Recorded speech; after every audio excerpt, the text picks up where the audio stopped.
안녕하세요. 이혼 소송 중인 40대 여성입니다.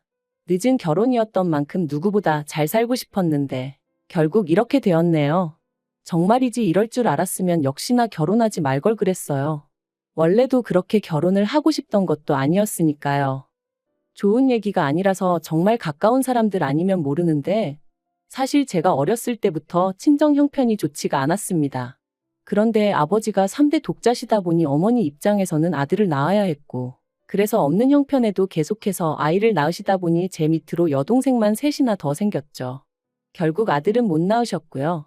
지금이야 저를 포함한 딸넷이 어머니 일이라면 두 팔 걷어붙이고 나서니 어머니가 아들 없어도 하나 아쉬운 거 없다 하지만 제가 어렸을 때만 하더라도 집도 가난한 데다가 딸만 넷이니 주변 시선이 고울 리가 없었죠. 외가친과 비교하면 친가는 그나마 먹고 살만 했는데 도움도 일절 주지 않았고요. 그래서 결국 맞이인 제가 고등학교를 졸업하자마자 사회로 나왔어요. 제 입으로 말하기 뭐하지만 공부도 곧잘 했기에 대학에 꼭 가고 싶었는데 맞이가 뭐라고 제 욕심은 잠시 접어두고 고생하는 부모님에게 조금이라도 힘이 되어드려야겠다는 생각뿐이었죠. 지금도 그때를 생각하면 복잡한 심정이에요. 아무튼 그렇게 저는 남들보다 일찍이 사회생활을 시작했고 그런 저에게 연애나 결혼은 꿈만 같은 이야기였죠. 다른 또래 여자들이 멋낼 때 저는 낮에는 작은 건축 사무실에서 일하고 밤에는 호프집 주방에서 설거지를 해야 했으니까요. 그리고 그렇게 하루에 14시간, 15시간씩 일해가며 번 돈의 절반은 친정에 보내고 나머지로 제 생활비와 미래를 위해 저축을 했어요. 미용실 가는 돈이 아까워서 집에서 대충 자른 머리를 질끈 묶었고 옷은 계절이 돌아올 때 위아래 딱 한 벌씩만 새로 사가면서 말해요. 정말이지 지금 생각해보면 어떻게 그러고 살았나 싶지만 그때는 그렇게 사는 게 맞는 거라고 생각했습니다. 그래서 힘들다는 생각은 했어도 잘하고 있다 믿었고 지금도 후회는 없어요. 그리고 그렇게 살다 보니 어느새 제 나이가 35이 넘어갔고 둘째 여동생은 시집을 갔네요. 그리고 어느덧 셋째 여동생도 취직하고 막내도 대학 졸업을 앞두고 있었죠. 그런데 그렇게 다들 잘 풀려서 자기들 앞날을 그리는 걸 보니까 저도 제 인생을 돌아보게 되면서 어째서인지 허탈하고 섭섭한 마음이 들대요. 그래서 여행을 떠났습니다. 비록 한 달이라는 짧은 시간이었고 친정 부모님한테 무슨 일이라도 생기면 달려가야 한다는 생각에 멀리 갈 수도 없었지만 처음으로 제 자신이 정말 원하는 게 뭔지 생각해보는 시간을 가질 수 있었죠.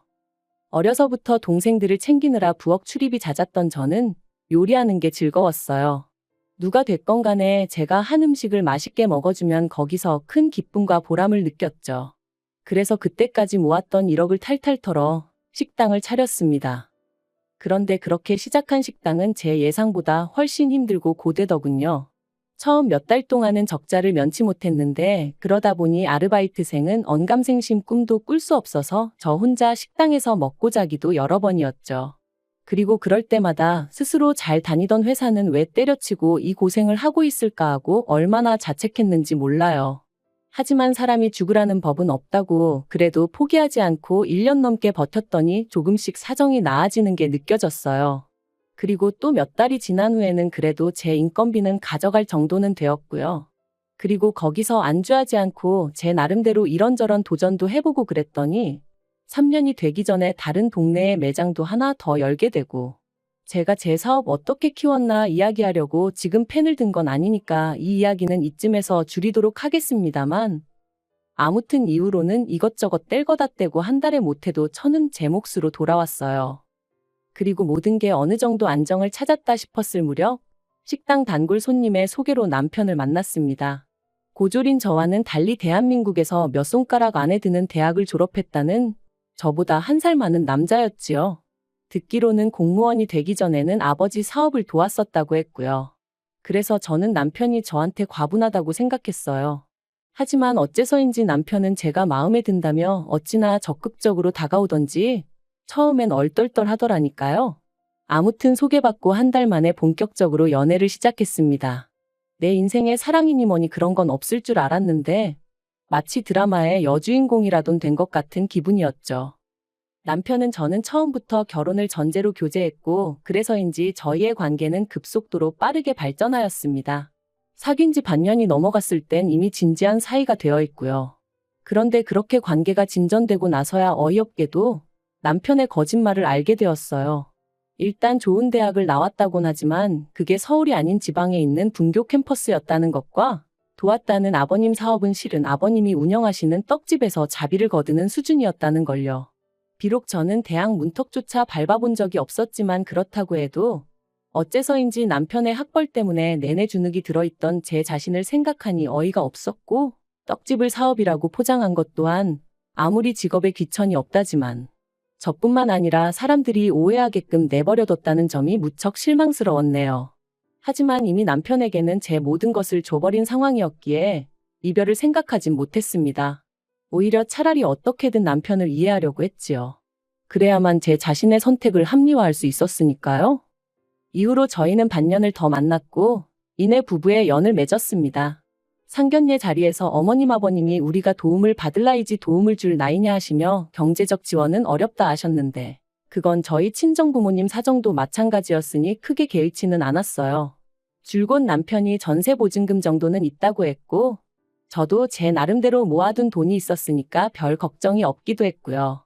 그런데 청첩장까지 나오고 나서야 남편이 자기가 보기엔 저 혼자 살고 있는 아파트도 둘이 살기엔 충분한데 굳이 이사를 갈 필요가 있겠냐는 거예요.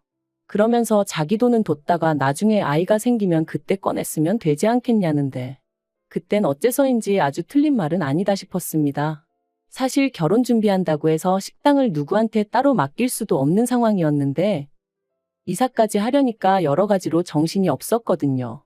그러니 지금 생각해보면 당시 저도 모르게 판단력이 흐려져서 좀 더 편한 쪽으로 결정을 내렸던 모양이에요. 그래서 결국 나중에서야 따지고 보니까 남편은 거의 빈손으로 저와 결혼을 했습니다.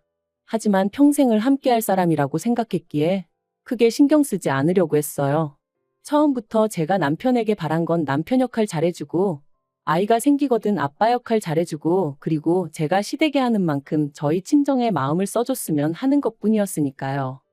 그런데 결혼한 지 1년 만에 남편이 생각지도 못한 이야기를 꺼냈습니다. 공무원은 관두고 저랑 같이 제 식당 일을 하고 싶다고 했거든요. 갑자기 그게 무슨 소리냐? 남들은 못해서 안달난 공무원 자리를 왜 관두겠다는 거냐니까 남편의 대답은 의외로 간단했어요. 제가 버는 돈에 비하면 자기가 버는 돈은 턱없이 적기도 하고 자기가 왠지 시간 낭비를 하고 있다는 생각이 든다는 거예요. 그래서 제가 자그만치 4년을 공부해서 된 공무원 자리를 왜 관두냐고. 원래 남의 떡이 더 커 보이는 거니 저랑 비교하지 말라고 했죠. 하지만 남편은 제 이야기를 귀담아 듣지 않는 눈치였고 결국 아니나 다를까. 남편이 처음 관둔 해 만에 얘기를 꺼내고 2달 만에 저랑 상의도 없이 사표를 냈더라고요. 그리고 역시나 저는 또다시 어떻게든 긍정적으로 상황을 보려고 노력했고 남편이 제 식당에 출근하는 걸 허락할 수밖에 없었습니다. 하지만 이제 와서 말이지만 솔직히 남편이 일하는 방식은 제 마음에 썩 들진 않았어요. 연애를 할 때도 답답한 순간이 종종 있었고 결혼한 이후로도 이해 못할 남편의 행동이나 말들 때문에 예민해지는 일들이 있긴 했지만 그런데 같이 일을 해보니까 소위 일머리가 없는 게 눈에 보이더라고요. 게다가 요령은 또 어찌나 피우던지 저를 포함한 모두가 바삐 움직이는 시간에도 어떻게든 카운터만 지키려고 하는 거예요. 그래도 돈은 남자 사장이 받아야 손님들도 함부로 시비를 안 건다는 황당한 이유를 대면서 말이죠. 그리고 이건 여담이지만 언젠가부터 남편이 스스로를 사장으로 부르는 것도 솔직히 어이가 없었습니다. 저는 남편에게 직원으로서 월급을 주고 있었고 이건 남편이 제 식당에 출근할 때부터 합의를 했던 부분이었거든요. 하지만 그럼에도 불구하고 다른 직원들 말로는 저만 없으면 남편이 사장 행세를 한다더니 한 반년쯤 지나가니까 제 앞에서도 아주 당당하게 스스로를 남자 사장이라고 칭하더라니까요. 하지만 그렇다고 그런 남편을 다른 직원들 앞에서 시쳇말로 쪽팔리게 할 수도 없고 그러니 그냥 이따금씩 호칭은 확실히 하자고 애둘러 말하는 정도만 했는데 들어먹질 않대요. 그러다 남편이 합류한 지 2년째 되던 작년 겨울이었습니다. 날이 추워지면서 식당이 바빠졌고 그래서 저는 급하게 아르바이트생을 1명 뽑았죠. 그런데 하루는 그 아르바이트생이 저더러 저희 남편이 자꾸 카운터에서 현찰을 꺼내간다며 그래서 거스름 돈이 필요할 때면 식당 옆 편의점에 바꾸러 가는데 편의점에서 싫은 소리를 엄청 한다고 그러니까 저더러 남편한테 얘기해서 카운터에서 잔돈 좀 넉넉히 채워놓으라고 말 좀 해달라대요. 그리고 그 이야기를 듣는데 좀 찝찝하더라고요. 그래서 그때부턴 아무래도 남편의 일거수일투족에 촉각을 곤두세웠죠. 그리고 며칠 뒤 남편이 샤워를 하러 들어갔는데 핸드폰이 울려서 슬쩍 보니 어머님 아버님이 이번 주는 왜 20만 원이냐 하며 어쨌든 잘 쓰겠다 하고 보내셨더라고요. 그리고 그 문자를 보고 저는 의아할 수밖에 없었습니다. 왜냐하면 시부모님께는 매달 초 50만 원씩 보내드리고 있었는데 그때는 12월 중순이었고 게다가 이번 주는 뭐고 20만 원은 뭔지 뭔가 앞뒤가 안 맞는 게 도무지 마음에 걸려 결국 남편의 핸드폰을 열었습니다. 그리고 남편의 핸드폰을 통해 알게 된 사실은 정말 황당했어요. 따지고 보니까 대충 제 식당에서 일한 게 2년이라 치면 그중 1년하고도 5개월 동안 식당 현금 매상을 빼돌리고 있었으니까요. 자기 딴에는 완전 범죄라도 꿈꾼 건지 어찌나 자세히 적어두었던지 그리고 그 돈은 대부분은 시부모님에게 흘러간 듯 했습니다. 적게는 한 주에 20만 원, 어떤 주는 30만 원. 계산해 보니까 대충 1,400만 원이 시댁에 들어갔더라고요. 그런데 저는 그것도 모르고 매달 생활비에 보태시라고 돈 보내드려. 생신은 생신이라 보내드려. 명절은 명절이라 보내드려. 곰곰이 생각할수록 속에서 열불이 오르더라니까요. 분노가 주체가 되질 않아 손발이 덜덜 떨리던 와중에 남편이 화장실에서 나왔습니다. 저를 보고는 무슨 일 있냐 하더니 이내 자기 핸드폰을 보고 상황 파악이 된 듯했어요. 그리고 저는 남편이 미안하다고 납작 엎드리기라도 할 줄 알았는데 남편의 반응은 정말 뜻밖이었습니다. 왜 남의 폰을 보고 그러냐면서 저더러 수준 없다고 했으니까요. 어처구니가 없어서 그게 지금 할 소리냐니까 자기야말로 이렇게 된 거 할 말 좀 해야겠다더니 아무리 제 식당이라지만 자기 스펙이 있고 그래도 자기가 무려 공무원식이나 하던 사람인데 한 달에 250만 원을 주는 게 말이 되냐는 거예요. 그래서 제가 남편더러 당신 일주일에 많아봤자 4일 나오고 아무리 바빠도 8시간만 하고 들어가지 않냐. 그리고 공무원이고 뭐고 당장 칼질도 못해서 주방일은 거들지도 못하면서 250이 적다는 게 말이 되냐 하고 받아쳤습니다. 그랬더니 남편이 자기는 제 의견을 받아들일 수 없네 어쩌네 하더니 아무튼 자기 생각에 월급이 너무 적어서 자기가 알아서 더 챙겨간 거래요. 자기 생각엔 그래도 400 정도는 받아야겠다 싶어서 거기에 대충 맞췄다나요? 진짜 황당하고 기도 안 찼죠. 그래서 남편더러 어떤 직원이 셀프로 임금을 챙겨가냐? 진짜 웃기지도 않는다. 내일부터 그냥 나오지 마라 했습니다. 당신 목 생활비는 나가서 막노동을 하든 알아서 벌어와서 내놓으라고 내일부턴 아주 칼같이 따져가며 살자는 말과 함께요. 그랬더니 적반하장도 유분수지. 자기가 그렇게까지 하면서 저랑 왜 사냐입니다. 제가 나와달라고 해도 자기가 이제 나갈 마음이 싹 사라졌다면서 자기 없이 한번 장사해보래요. 자기한테 도와달라고 와서 빌어도 소용없을 거란 헛소리를 하면서요. 그리고는 자기 지갑하고 차키 챙겨서 나가는데 저 사람이 내가 알던 그 사람이 맞나 싶은 게 열받고 분한 건 당연하고 동시에 허무하고 허탈하고 왜인지 눈물이 주룩주룩 나더라니까요. 솔직히 남편 없이도 잘 굴러가던 식당이었기에 남편이 나오든 안 나오든 그건 문제가 아니었어요. 신경도 안 쓰였고요. 그래서 전과 다르지 않게 계속해서 영업을 이어갔습니다. 그리고 그렇게 한 달이란 시간이 흘렀을 무렵 어째서인지 시부모님이 연락도 없이 남편을 데리고 식당에 오셨더군요. 당신들이 보기에 부부싸움을 이 정도로 했으면 충분하다면서 이제 서로 이해하고 용서해주라면서 말이죠. 까놓고 남편이 싹싹 빌어도 부족할 판이었는데 서로 뭘 이해하라는 건지. 그래서 시부모님더러 됐다고 그냥 남편 데리고 가시라 했습니다. 없이 지내보니 제 예상보다 훨씬 지낼만 해서 이참에 아예 이혼하는 게 나을 것 같다면서요. 그랬더니 어머님이 하시는 말씀이 남편이 말없이 돈을 가져간 건 잘못한 게 맞지만 그런 행동을 하게끔 만든 건 저 아니냐면서 남편한테만 뭐라고 하지 말라대요. 아무리 제 식당이라지만 사람들 눈이 있는데 남편을 다른 직원들하고 똑같이 대한 것도 문제고 남편이 저한테 사장님하고 부를 때마다 얼마나 자존심이 상했겠냐고요. 거기다 월급마저 저한테 받았었으니 그 속이 말이 아니었을 거라나요? 하지만 그게 다가 아니었습니다. 어머님께서 갑자기 제 두 손을 꼭 쥐시고는 이참에 식당을 남편에게 넘기라고 하셨거든요. 그리고 저는 가끔씩 나와서 일 도와주는 정도로만 하고 앞으로는 집에서 남편이 가져다 주는 돈 받아 쓰면서 조신하게 여자로서 진정한 행복을 누려보래요.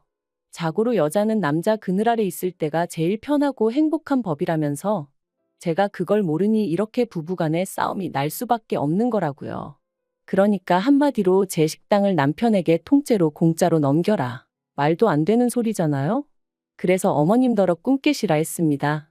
남편한테도 김칫국 그만 마시고 네 부모님 모시고 나가라고 했고요. 그리고 결국 남편하고는 이혼 소송을 시작했습니다. 협의 이혼으로 조용히 끝내고 싶었지만 남편이 제 식당을 위자료로 달라고 했거든요. 그래서 이 인간은 곱게 말이 통할 리가 없겠구나 싶어서 가게 돈 횡령한 거 민사 걸고 이혼 소송은 이혼 소송대로 시작하게 되었죠. 앞으로 짧으면 1년 길게는 3년까지도 걸릴 거라는 변호사의 말이 절망적이었지만 그래도 포기하지 않을 겁니다. 그간 알게 모르게 뜯긴 돈이 얼만데 더는 이런 한 푼 뺏길 수는 없으니까요. 그렇게 사내 노릇, 남편 대접 받고 싶었으면 평소에 똑바로 행동했어야지. 정말 이렇게 치졸하고 손버른 나쁜 사람과 한 입을 덮고 살았다는 게 수치스러울 뿐입니다. 만약 저에게 기회가 있다면 효도고 나발이고 네 분수껏 하고 살라는 말을 꼭 해주고 싶네요.